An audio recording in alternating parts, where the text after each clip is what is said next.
এইটা তো অবশ্যই আমাদের জন্য অনেক ভালো একটা খবর। আমাদের এই বগুড়া পৌরসভা তো অনেক পুরাতন পৌরসভা এবং এটা বগুড়া পৌরসভা এবং বগুড়া জেলাটা আসলে উত্তরবঙ্গের একটি গেটওয়ে বলা যায়। সেই হিসেবে যে পরিমাণ বগুড়া পৌরসভার উন্নতি হওয়ার কথা ছিল, বগুড়ার উন্নতি হওয়ার কথা ছিল, সেই পরিমাণ আমরা আসলে পাইনি। যেটুকু হয়েছে সেইটুকু হচ্ছে ব্যক্তিগত উদ্যোগে এবং একটা ভৌগোলিক অবস্থানের কারণেই আমাদের এই বগুড়ার জেলার যে উন্নতি হয়েছে। অপরিকল্পিত নগরায়নের কারণে বগুড়া পৌরসভার মানুষের অস্বস্তিও অনেক।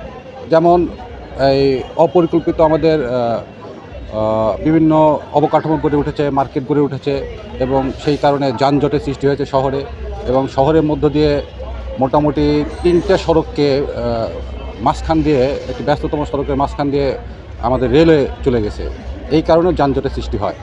আমরা আশা করব এই সিটি কর্পোরেশনের মধ্য দিয়ে একটি পরিকল্পিত নগর যদি গড়ে ওঠে এবং সেই পরিকল্পিত নগর গড়ে ওঠার মধ্যে দিয়ে বগুড়াবাসীর সেই যানজট এবং এই বিরক্তিকর একটা পরিবেশ যে সৃষ্টি হয় দিনব্যাপী, এইটা থেকে পরিত্রাণ পাবে এবং সিটি কর্পোরেশনের যে বাড়তি সুবিধা, সেই সুবিধাটা উপভোগ করবে, এই আশাবাদটা আমাদের থাকবে।